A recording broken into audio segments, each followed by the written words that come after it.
to one and all present here. I, Nidhi Arora, Head and Assistant Professor of Department of Economics, Parul University, welcomes you all to the today's session. Today we have with us our guest speaker, Ms. Nikhil. She is a research scholar at Jamia University, New Delhi, and she has been working with Bharati Institute of Public Policy, Indian School of Business, and has worked on many projects with Food Corporation of India. She has specialization in international economics and trade and has keen interest in development economics. Today, she is here with us to share her knowledge on the topic challenges and opportunities for Indian merchandise trade in the post-pandemic world. I welcome you, ma'am, to the today's session. How are you, ma'am? Hi, Nidhi. Thank you so much. I'm doing well. How are you? I'm good. Thank you. Great to see you. So, should we commence with the session? Yeah. All right. So, good morning, everyone. At the onset, I would like to thank Ms. Nidhi Arora and the Faculty of Arts, Parul University, for inviting me to this insightful webinar series. And thank you, everyone, for all those who've joined the webinar today. As Nidhi has already introduced me, I won't be going further into that, and I'll just start sharing my screen.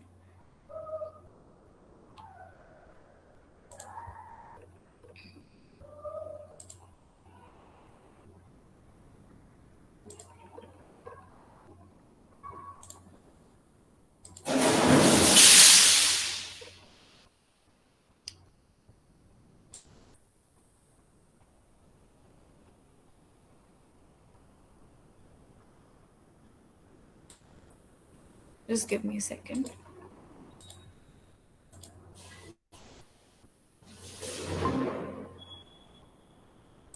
Is it visible? Hello? Uh, it is actually not properly visible.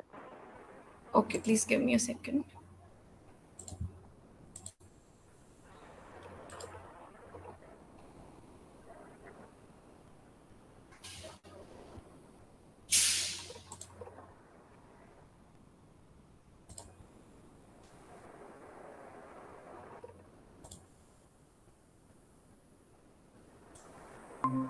Now? Yeah, it is visible. All right. So today we are going to be discussing about the challenges and opportunities for India's merchandise trade in the post-pandemic world. Now, what is the most pertinent thing that comes to your mind when you think of the impact of pandemic on trade? Decline, slump, disruption? Well, that is true. As per the WTO, the COVID 19 pandemic has had a devastating health and economic consequence with unprecedented disruption to people's lives, the global economy, and world trade. And this is what the images here describe: a slump, a decline in all the macroeconomic parameters, and governments, people, and the machinery trying to stop it. Now, a brief background on the significance of the study and setting the tone for the uh, presentation today. The economic shock caused by COVID 19 in India has had an unprecedented scale, scope, and extent.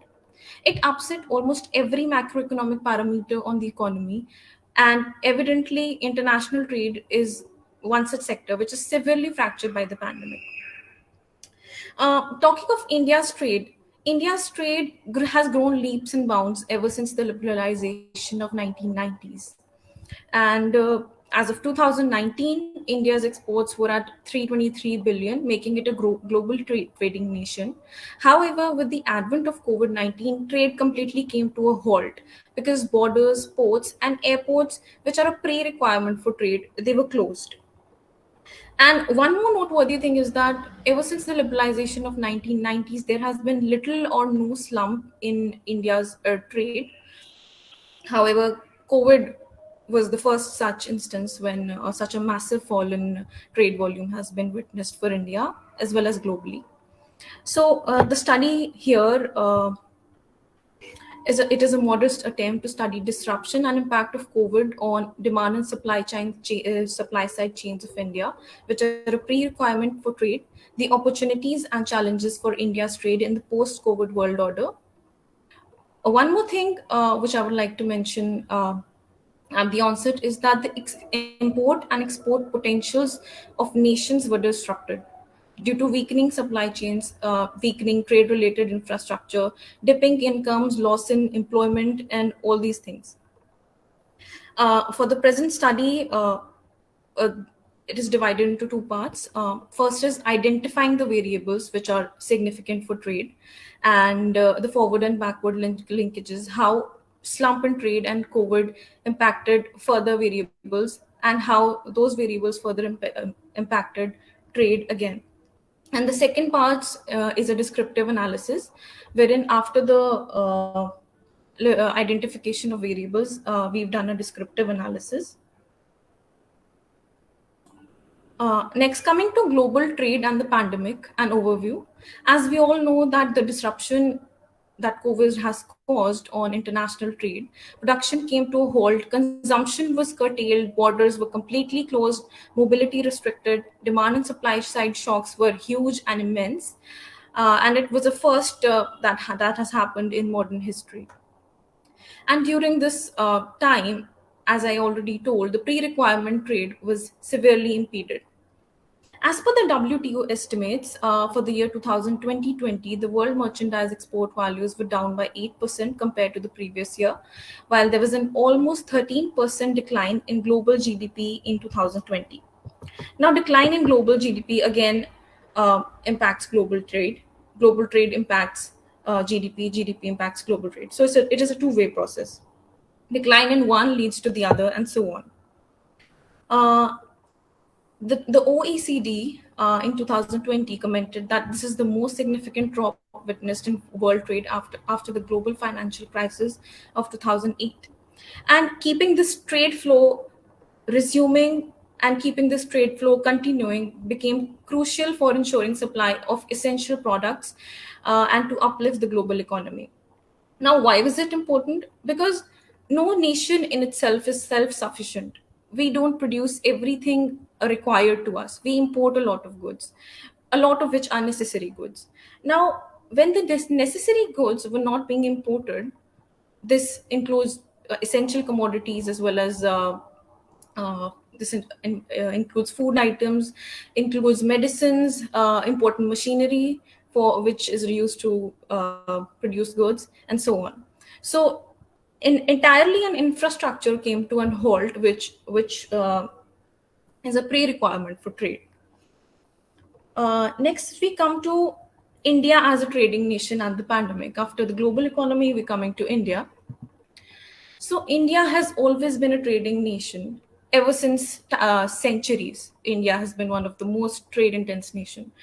It is the 18th largest exporting nation as of 2018, and its trade in 2018 was equivalent to 43% of its GDP. So out of our GDP, we are exporting 43% uh, volume of commodities. So, matlab, uh, from our GDP, almost half of it is being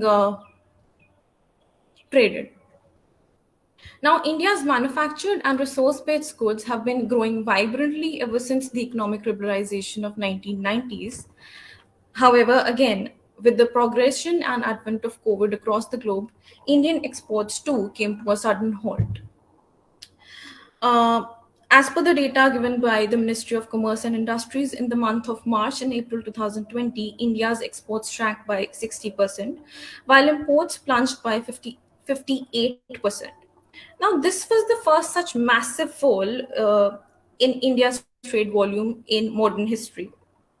Now, this was significant because it impacts lives and livelihoods, it affects demand and supply chains, and impacting virtually every sector and variable of the economy due to negative spillover effects and multiplier effects. This trade shock could potentially have long term ramifications if appropriate and timely measures were not taken by the policymakers.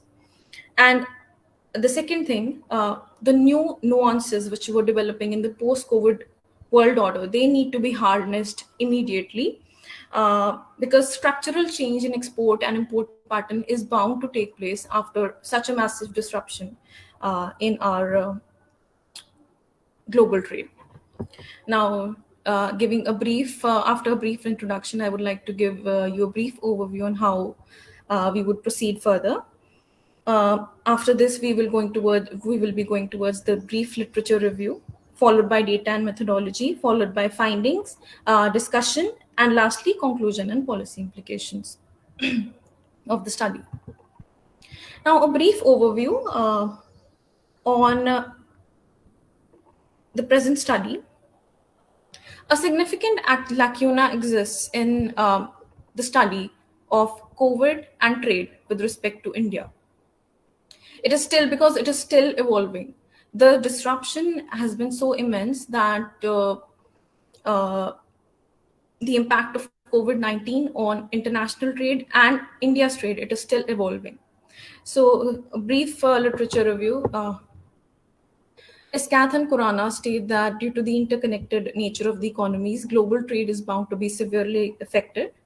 According to Barlow, reductions in demand and supply have hampered international trade significantly. Maliswika suggests that there is a need to catalyze global effort to coordinate and collaborate on rebuilding trade, finance, and macroeconomic policies. Sahu and Vishwani studied with respect to India and found that the economy was heading towards a recession. This is of 2020, and urgent policy measures were critical. Veeramani stated that global trade will be severely impacted due to the pandemic, as it essentially requires proximity between the supplier and the consumer, which was not present during the COVID-19 times. Now, based on this brief review of literature, certain objectives have been formulated for the presentation. First is to understand the impact of COVID on India's trade. Second, to examine the variables essential for trade and the challenges and opportunities that have emerged. And thirdly, to provide relevant policy measures for restructuring India's post-COVID world trade. Now, coming to the data and methodology, which forms a very important basis of any study, because using credible data is very important in any research related to economics. So the study uses credible data sources such as the RBI database. So monthly RBI database has been used to study volume of trade. Ministry of Statistics and Program Implementation, MOSPI database has been used. Ministry of Road Transportation and Highways database has been used, and Ministry of Rural Development database has been used. Now, coming to the methodology, it is a descriptive and an exploratory approach. First, we will be identifying the variables through causal loop diagram modeling. And secondly, after identifying the variables, we will be individually analyzing them by a descriptive approach. So what is a causal loop diagram modeling? Just to give you a brief overview, it is a model which visually represents variables that impact one another. And there is an interconnection present between the variables. The modeling is actually based on a premise that the sum of parts is greater than the parts themselves, which means that no process or variable can be studied in isolation, because variables are interrelated and they are dependent on one another. And after identifying the variables through the causal loop modeling, we will be going towards the descriptive analysis. In the descriptive analysis, first is the studying the impact of COVID on India's merchandise trade, both in export and import, and a 2-year time period has been taken, which is good enough to study the impact of COVID, January 2020 to December 2021, which is the latest data available, December 2021. The second part of the descriptive analysis is the challenges created, and the third part is the opportunities created. All right, so here is the causal loop modeling, which is carried out for the study. What it does, it identifies forward and backward linkages of the impact of COVID on trade and the opportunities it brings forth. So visually, very easily, we can see on the left, we can see the challenges, and on the right, there are brief opportunities. So the main variable we have is the COVID-19 impact on international trade, India in particular. Furthermore, we have classified it into the demand side and the supply side. And in the demand side, furthermore, we can see purchasing power, behavioral change. And on the supply side, we can see physical movement restriction, logistics and transport, industrial production. So supply side is the side which provides us material goods, which we can export or import as well. And on the demand side, whenever we trade, whenever we import for consumers. So purchasing power is essential. It is a pre-requirement for importing. Without purchasing power, without disposable income, there is very little that we can think of importing. And on the demand side, another significant variable we also saw was the behavioral change in consumers' purchasing behavior. So, a preliminary assessment has been carried out to identify the variables associated with trade. It is pertinent for the descriptive analysis that is carried out in the next section. And identifying these variables is significant because this is what will assist the policymakers to address key concerns and the areas in which policy making is required. Furthermore, the potential opportunities as well from this, which are coming out, they also need to be identified, which is why this analysis is pertinent. So, briefly describing, uh, on the demand side, COVID and its induced lockdown severely impacted employment and hence purchasing power of people. And this relationship is two-way. So we can see there is a two-way relationship between this, because purchasing power again affects demand, demand affects purchasing power, and so on. It has a domino effect, we can say, because it further low purchasing power further has a domino effect as it leads to decreased production, decreased income, and subsequently again lower trade. And another factor that has come to the forefront is the behavioral change in purchasing, which various studies have found. And people had the tendency to purchase more of Indian made goods after COVID, during and after COVID. So this again can structurally alter our import and export structure in the long run. And coming to the supply side, supply chains were disrupted completely. Complete disruption of the supply chains. Manufacturing and production came to a halt, not only in India, but rather globally due to the COVID-induced lockdown. For instance, there was little or no production taking place in the months of March, April, and May of 2020. So, when production is not taking place, sustaining the demands of one's own country becomes a challenge, and hence the question of trading and exporting comes much later. Furthermore, the logistics and transportation were disrupted completely due to movement restrictions, and the heavy motor vehicles, which are used significantly in transportation, registered the lowest ever registrations during this time period in the first wave. More so, the variable factor of production, which is labor, which actually gives value to the raw material and makes production possible. It is usually in surplus availability in India. However, most of the labor went to their native places during the first wave specifically, and people were not available. Even if the raw material was available, people were not available to give it. Processing it and giving it a form of a manufactured good. It is therefore evident that demand and supply chains both were damaged critically, and this has numerous spillovers, which we will be discussing in the next section. And on the opportunity side, one thing is there that the challenges emerged are far greater than the opportunities.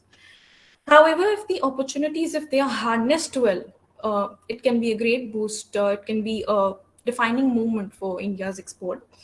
So, a couple of things. The pandemic gave the avenue to India to rethink its trade perspective and focus on production of essential, critical, and strategic sectors, which are to ensure the basic requirements of its citizens. And the most significant thing which happened during this period was the immense boost given to India's pharma sector. It has emerged stronger than ever after the COVID-19. Now, coming to the descriptive analysis, first we will be studying about the impact on India's merchandise trade. So, in this, here we can see the impact on India's merchandise export. Now, OECD in 2020 said, in a challenging and uncertain situation, trade is essential to save lives and livelihoods. If we see the image here, uh, it is a combination of oil and non-oil exports, which form the aggregate exports. A 2-year time period, January 2020 to December 2021. So, beginning with December 2021, India's exports were at 285,000 crore, and this is a significant recovery if we compare it with January of 2020, where India's exports stood at 184,000 crore. Significant recovery till now. Another noteworthy thing is that the fluctuations of exports are very high after the first wave. First wave, it was completely disrupted. It came down to less than 100,000 crore. However, after that, we see a recovery. But if we see the recovery, it is marred with fluctuations. And this was not so pre-COVID.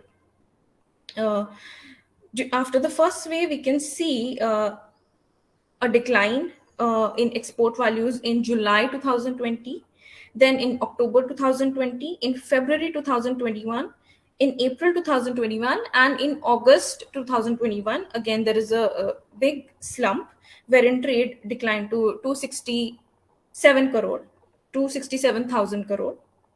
However, looking at the overall picture, as I said, that trade has significantly improved, but it is marred with fluctuations, which was not so before COVID. Now, talking about India's merchandise import, it is also an upward but a volatile trend. The import value in the months wherein the first lockdown was imposed, import value was only 130,000 crore, which shows how much our import potential was weakened, how our demand was completely slumping, and an overall very fracturing trend for trade as well as lives and livelihoods of people. There is an upward trend after that. But again, it is marred with fluctuations again. In May 2021, again, a very significant slump is seen, wherein trade fell to 282 crore.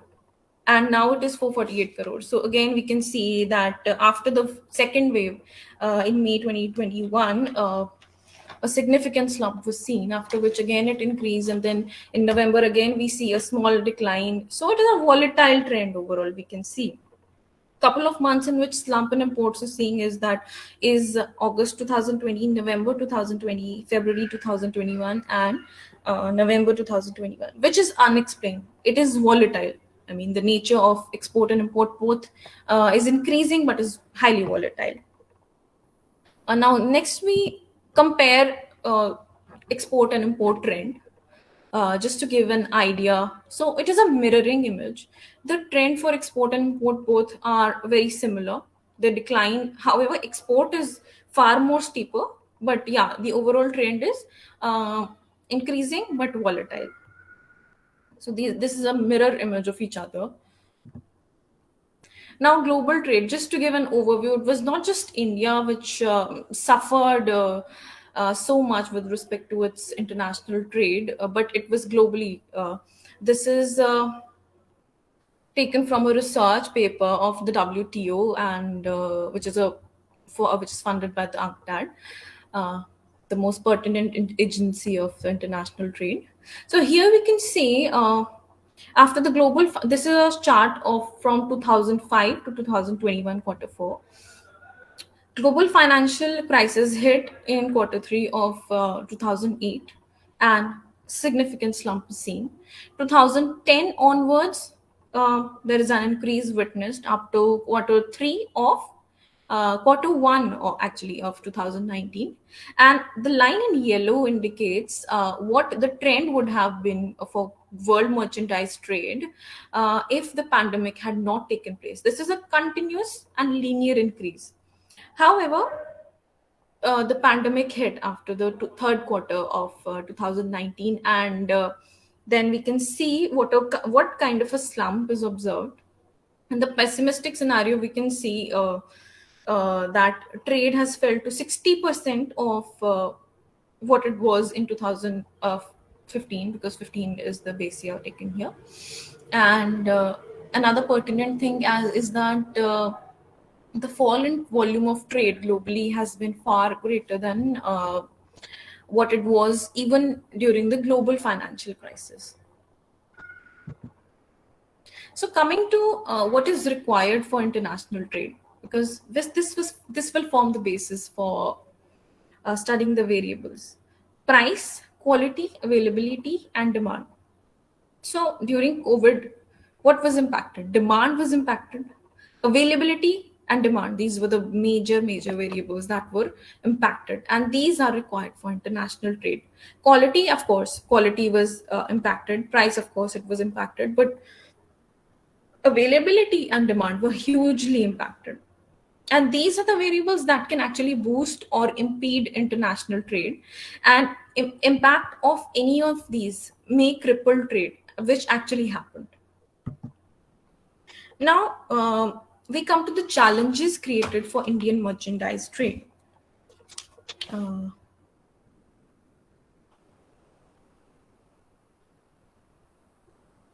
So again, in this we have taken, after identifying the variables from our causal loop analysis, these are the three pertinent variables that were found that created huge challenges for Indian merchandise trade. One is manufacturing, second is logistics, and third is purchasing power. Manufacturing. Why is manufacturing significant? Because manufacturing provides goods for export and import. This physically provides export material, import material, and so on. Now, logistics is responsible for direct transportation of goods and goods. And purchasing power again is responsible for demand and trade potential. So all these three variables are critical to merchandise trade, not just for India but globally. But here we will be studying it in the Indian context. Now, significance of these variables for trading: manufacturing is the prerequisite for production and trading. Transportation is necessary for physically transporting the goods from one place to another, and purchasing power and demand is necessary for again production as well as export and import. So next, coming to the variables that have been taken for studying all these three. For manufacturing, the proxy variable, which is the index of industrial production, has been used. So the index of industrial production, as you all know, IIP, is an index that details out growth of various sectors in an economy, such as mineral, mining, electricity, and manufacturing. And the IIP actually measures the short-term changes in volume of production of a basket of industrial products during a given period with respect to a chosen base year. So the index of industrial production has been used for studying manufacturing. For logistics, we have used the heavy motor vehicle registration in India, which is a data taken from the Ministry of Road Transport and Highways database. Why is it important? Because in a healthy and a growing economy, production is increasing, and so is the need for transportation increasing, and so is the heavy motor vehicle registrations increasing. And thirdly, for purchasing power, we have taken variables pertaining to employment. One part of it is the new social security subscribers, denoted by the EPFO subscriptions, and the second part of it is the Manrega demand per person. Yeah. So with respect to the index of industrial production, which is a measure of manufacturing, it is evident that from February to August, there is a significant decline, January to August. And if we see the months of April and May of 2020, how low it has gone, 41.5. From 137.9 in January 2020, it has declined to 1/4, which is in April 2020, 41.5, and then a slight increase, actually slight in terms of the production, but we talk about the value because it was gone too low. In May, it was 83.6, the index of industrial productivity, after which it has increased. The data here is up to March of 2021. So we actually extended it to make this study relevant. And here we can see this is the latest data up to December 2021. So a significant slump starting from January itself, and then a recovery, and then a slight disruption again in the months of February to May of 2021, when the second wave had hit, and then again a sustained constant increase, and then a similar trend is being observed. So as of December 2021, the latest data available, the index of industrial production was 138, which is same as January 2020. So we can say that, production has certainly gone to the pre-COVID level as of now. Then coming to logistics, which is represented by the heavy motor vehicles registration in India, we can see that January it was 19,900, about 20,000 heavy motor vehicles registered in India. In Feb, about 25,000. In March, about 29,000. And in May, it was only 70. This is the first time in the history of India that only 70 heavy motor vehicles have been registered in 1 month. And after that, an increase after May 2020 is observed. However, up to March 2021, it is still not up to the pre-COVID level. Now, we extended this to make the study relevant again from March 2020 to December of 2021. So this is again a two-year time period, which is fair enough to study the impact. A very volatile trend, and it has still not gone to the pre-COVID levels, which is again alarming, because we are not transporting enough. We are in shortage of certain requirement which is there for transporting material from one place to another. So just a brief overview of the trend. This is the first wave, wherein it had hit only 70. Then there is a sustained increase, and then again after the second wave there is again a significant slump starting from March of 2021, and then it started increasing since June 2021, but still it is way below the pre-COVID level, about 5,000.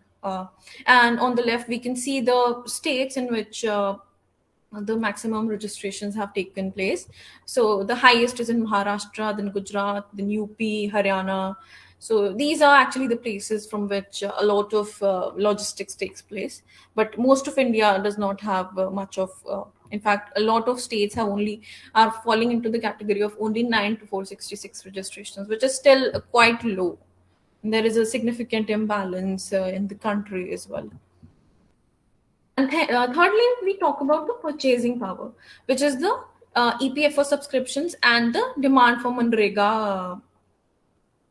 Now here we can see the new social security subscribers, which represents formal sector employment, white collar jobs. They were about 21 lakh in January 2020. This fell to only 5 lakh in April 2020, increased to 8,50,000 in May, and then again it started increasing. However, up to March 2021, it was still below the pre-COVID level. Now, if I just show you the graph for this new social security subscribers with respect to EPFO. Yeah, here we can see a very, very volatile trend. It is increasing, decreasing, increasing, decreasing. So formal sector employment has still not recovered. Now, formal sector employment has not recovered. It means our import potential and export potential is still way below it was. And there is still a lot that needs to be done about it. And second is the Manrega demand. So why is this taken? Because when we lose jobs from the formal sector, a lot of people they move to informal sector. Now, formal sector provides good income, whereas if we talk about Manrega, it only provides survival level income. So, do you understand how this is related to purchasing power? Right? Manrega, if you are earning in Manrega, you can earn enough to suffice your basic needs. However, your purchasing power is not good. So here we can see Manrega. So it is actually a mirror image when I show you. As people were not getting jobs in the formal sector, they were shifting to Manrega. They were shifting to the informal sector. And here we can see Manrega demand was about this much, more than 2.5, about 2.5 crore in January 2020, and this surged to more than 6 crore in the month of June 2020. And this is very, very significant and alarming as well. In May, it was greater than 5 crore, then 6 crore, 4 crore. So it is slightly decreasing,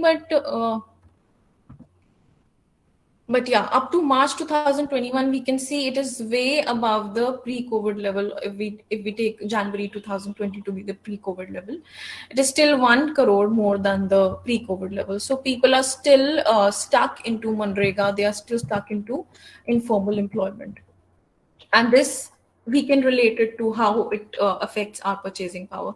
So here on the right, we can see Manrega demand for household.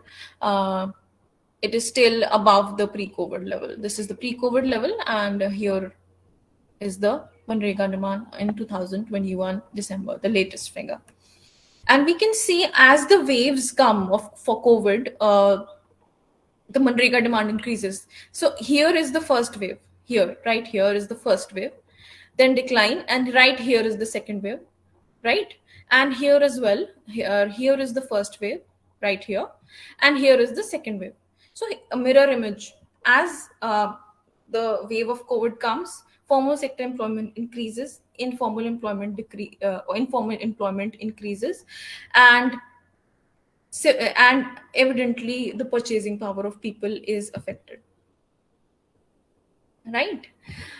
So from this, we can ascertain a couple of things. One is the employment level is not up to the pre-COVID level. It is still very volatile. Purchasing power is not at the level which it was before, and therefore demand as well is not. So heavy motor vehicles, again, transportation is still not up to the pre-COVID level. But yes, manufacturing certainly has gone to the pre-COVID level. This has various reasons. For instance, I'll just give you an example. Manufacturing during COVID, several new avenues have been created. For instance, if we talk about PPE kits, not one PPE kit was being produced in India, in India's borders before COVID.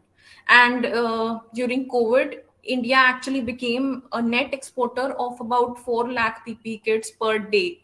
This is how our production structure as well has changed. So this is just one example,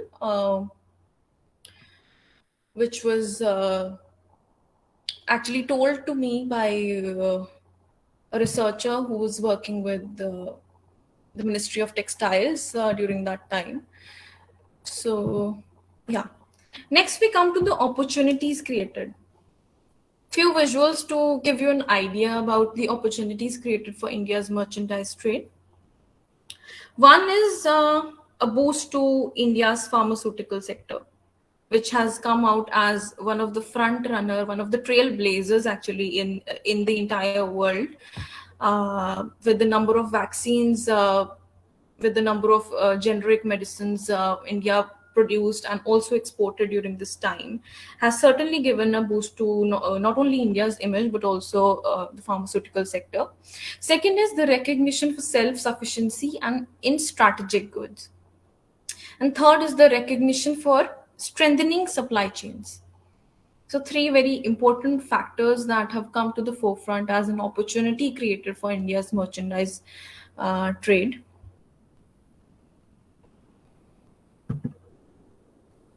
Now, an initial assessment, because opportunities are still being created and we never know how things would pan out in the future. One is the India's pharma sector. According to this, among the storm of COVID and its negative impact on the economy, the silver lining has been the exponential growth of India's pharmaceutical and allied manufacturer sector. India came forward as a global producer of COVID vaccines, COVID-related and other generic medicines, N95 masks, other masks, PP kits, and so on. India's pharma sector exported $20.5 billion worth of goods in the financial year of 2020 and $24.4 billion in financial year 2021, an 18% jump since 2020.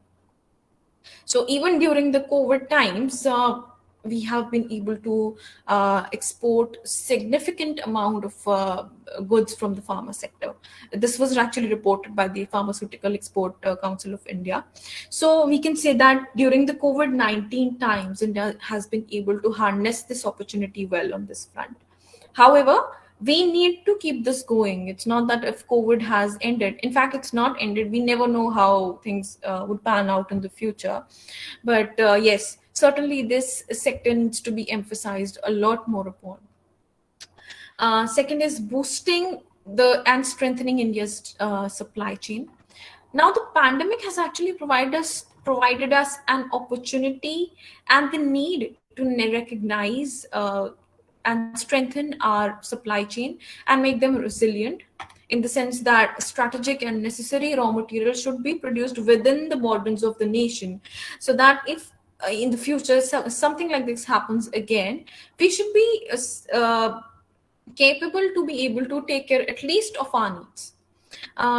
This will alter in a positive manner the supply network required for trade for the times to come. Forever to come, we will be able to strategize and channelize our production. And this actually needs to be looked at from the long-term perspective. Thirdly is the need for emphasis on manufacturing. So even now, manufacturing actually accounts for less than 20% of India's GDP. And if we compare it with countries such as China, it is like 60%. Bangladesh, it is more than 35%. So yes, we definitely need to emphasize a lot on our manufacturing sector, and in an institutional manner, in a public policy manner, it needs to be emphasized through policy interventions. Thirdly, we need to re-strategize our production. Now, this is another pertinent opportunities for India that has come to the forefront. It is the realization that strategic and necessary commodities need to be produced within the national borders. While global integration is necessary, but self-reliance in pertinent areas is necessary. Now, just to give you an example, the recent war of Ukraine and Russia, which is taking place, not related to COVID, but just to give you an example why producing strategic goods in the country is necessary. So Ukraine and Russia, they actually export 30% of the world's wheat. And if this war continues, if this war continues, the basic requirement of food, which is wheat, will be in shortage across the globe. So India is producing enough wheat for itself, so we might not be impacted as much. But this is just to give an eye-opening thing that the strategic goods, the necessary goods, they need to be produced within the borders, and we should not depend on countries to export us things that we really require without which we cannot function. And the last thing which was noted is the behavioral change of consumers. So consumers are evidently purchasing more of Indian made products found by Verma and Naveen and various other researchers. So this again can be harnessed in terms of emphasizing on our manufacturing again. We should think of this as an opportunity and produce goods within the borders of the nation. Yes, integration is necessary, but certainly we need to work on areas which are strategic, which are important for us. Next, we come to the conclusion, policy implications, and how it is going to pan out in the future. So it is evident from the discussion that every variable that lies in the supply chain of facilitating trade has been left impacted due to the pandemic, along with the demand side variables. So both demand and supply side has been impacted. The challenges posed by COVID on variables critical to trade have far outweighed the opportunities created, certainly. Now, bringing our supply chain, our production chain back in order is pertinent. As we saw, production and supply chain, yes, manufacturing is up to the pre-COVID level, but the pre-requirements for transportation, for purchasing power, etc., they are still not back on track. And this actually not per one person can change. It requires a multi-pronged approach and a multi-stakeholder engagement by Indian policymakers. So fiscal injections simultaneously in multiple sectors are necessary rather than concentrating only on exporters and trade. Focusing on exporters and trade in itself, uh, it will give a spillover effect, but if we give a fiscal injection in multiple sectors, if we create purchasing power, if we give incentives to transporters, manufacturers, and so on, it will create a multiplier effect. As we all know, multiplier affects one another, and the favorable impact is far higher if we give a fiscal injection in multiple sectors. Furthermore, we also require boosting confidence in trade at the macro level throughout by government intervention. Recent trade trends, as we all saw, it saw a sustained recovery in global trade, and this situation needs to be again harnessed by Indian policymakers and traders, since the positive multiplier effects of trade are huge. Yes, because as we saw, the trend was volatile, very volatile in terms of export and import both. So we need to look at that. Next is the way forward for Indian trade depends critically on addressing these issues, identification of lagging areas, critical analysis of key export market scenario in the post-COVID world. We need to see who all are, if we talk about foreign policy has significantly changed. For instance, during COVID, the world order has changed during COVID.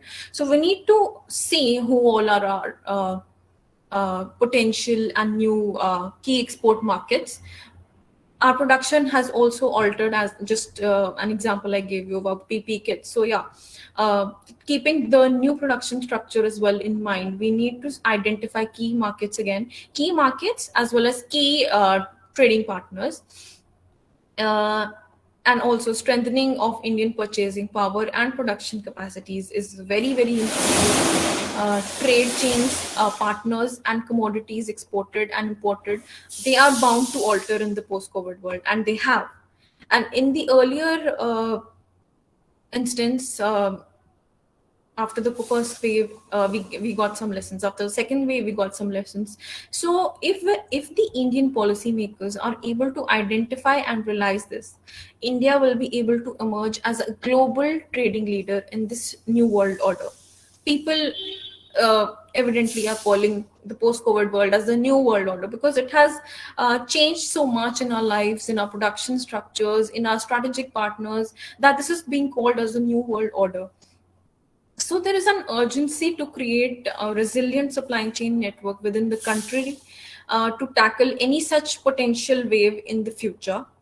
And also to after understanding our new production structure, our new behavioral change of consumers. We certainly need to work upon these areas in terms of policy making, creating resilient supply chain network, engaging our stakeholders, re-strategizing our production, and yeah, these are some of the references that we used for the study. Thank you so much. This was all about the presentation. And Yes, ma'am, as you rightly said, that we need to strengthen trade specially in this post-pandemic world. There is a doubt from our students that how can our domestic merchandise companies capture market in competition with foreign brands? right. So, domestic market, I would like to give a concept here, which is of comparative advantage. Can you see me? Am I Yes, visible? yes. Okay, please give me a minute. I'm just opening my.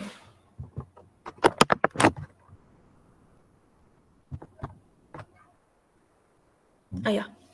So there is a concept I would like to give here, which is of comparative advantage. We produce certain things which we don't have comparative advantage in, and sometimes we don't produce things we have comparative advantage in. So comparative advantage is what, in terms of our production and our supply, we have advantage in producing that good which other countries may or may not have. So for our domestic producers, the biggest thing is identifying whether or not we have comparative advantage in that thing. Just an example I gave about PPE kits. What does it require? Low technology manufacturers, and the second thing it requires is labor, which is in abundance in India. So this, for instance, was recognized by global producers. And after recognizing this, India is during the COVID second wave and the third wave as well, India was one of the largest exporters of PPE kits. So yeah, understanding our production, what we have comparative advantage in, that is very important for strategizing our export globally. So yeah, this is the answer I would like to give for that. Okay, another question is that what are the steps which needed to be followed in order to increase the global market share of domestic merchandise? Yeah. At present, India is about 3% of the global trade, export and import both. Uh, in this, two factors come into play. One is our production, and the second is our partners. Partners are very important in global trade. After COVID, for instance, we've seen an aversion to China. If we talk about foreign trade, foreign policy specifically, there is an aversion to China. So this is an opportunity for India again, because if we talk about the production structure of China, they are producing all kinds of goods like low technology, medium technology, high technology, but India has more of comparative advantage in low and medium. So low and medium we have comparative advantage in, but we are not exporting low and medium technology goods as much. What we talk about, we see the export structure of India, we are very much focused on resource based manufacturers. So these are the two very very critical areas, low and medium technology manufacturers, in which we can increase our share significantly, especially with the developed world. The developed world does not have comparative advantage in low and medium technology manufacturers. It has comparative advantage in high technology manufacturers, which India does not have.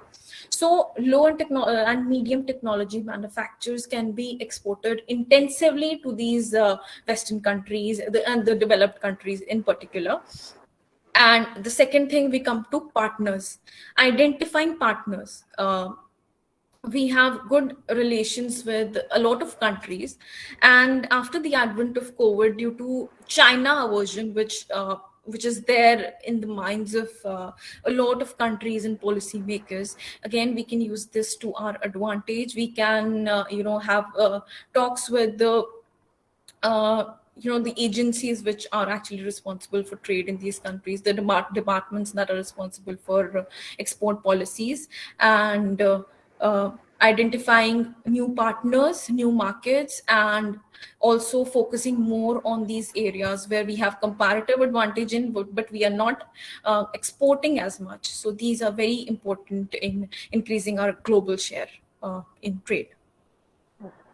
Thank you so much, ma'am, for taking out time from your busy schedule and sharing your knowledge with our students.